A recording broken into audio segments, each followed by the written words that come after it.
Khuntak lansiraba lanjenarakibasingi punsi mahing asi hanagum tangdu leitana leihananaba Meitei Society Churchanpurna appeal tawrakli.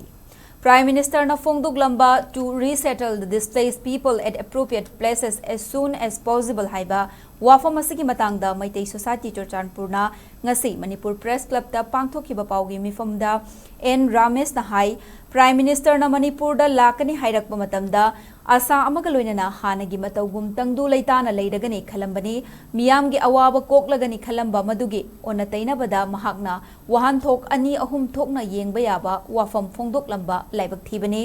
madugi mahut mayek sengna masagi mayumda hanjul halalagani hairam labadi hena fagadabani aduga aikhoibu mafam chabada thamgani hairibasi isagi yumdara natragana ngasi leiriba Pre-Fabricated house Asibu Mafam Chabani Haigadouribara haiba wahang hangke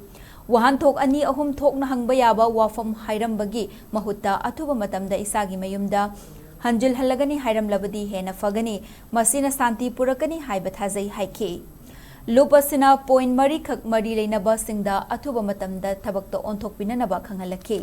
point sing adudi athuba matamda masa masagi mafam da hanjal hanba resettlement tawdringaida amanga ta thokhraba yum sing semjenba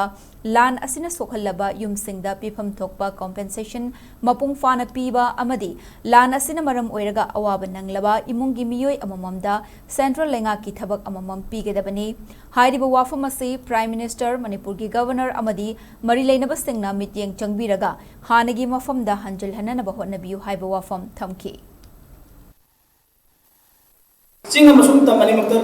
2023 thar me ki mamanga leiramba singa masum tamda leibse singa leibisu tamda leibisu singa masa ki mafamda halallaga lehelagani habi ko tarate ko diam numai jagata adu wahidugi ona tainabada akoina ani thora handia mo samam na halaga thana mase mase simba koida numai tabidegi Meitei Society na masimatang akoi Honorable Prime Minister Honorable Governor of the Marine Punamakta madu ko henbigano akoi isa ki hanang mamda halan view habisma akoi request awjamani aduga amu chu hera numai trebidi IDPC oiba akoi tongan ba akoi welfare damukta scheme kari mumta panbiram daba akoi adumak hanagi hamu leju sum dahela basina akoi da kari doraga kusi hingade ke akoi se bharot ke nagrik mu potrada habi ko da nang ko ko se masimatang Honorable Prime Minister Honorable Governor amadi marine na puna mangna aikoi ge awa wasa bili harakanda resettle tawna ba aikoi lajala ko piu Nakalamaromda Meitei Society Churchanpur ge advisor Ningthausam Rajen na phongdorakpada Prime Minister na lanjena duna leidiba lanjenariba imung singgi karigumba wafam khara thamlakani khalubani adubu madugi ona tainabada project kara sangaramba urep uyung tamlamlaga tonganba wafam kaya phongdoklamba laibak thibani lanjenariba singgi apambadi masagi mayumda hanjal hanba simakni hongdok hongjinsu pamde haike Hauzik National Highway singda maru oina Meitei sing chatpa yahandriba asisu athubada yahallu amadi buffer zone thambagi mathau tade haina phongdokhi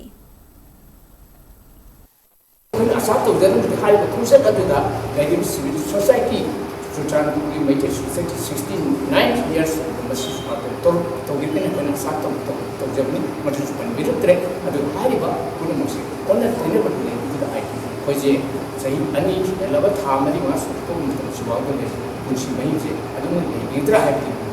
itu masih ikut masih Meitei tangga Manipur ki Honorable Governor Honorable Prime Minister na IDP Siki khanbiraga haribasi Meitei khatanate leirima community kudin awabuni kudimuse athobada santi poroga bafar hangtokiba national highway de chatos tobiya kudimuse hangtokiba aduga sana sinna toroga mausa brende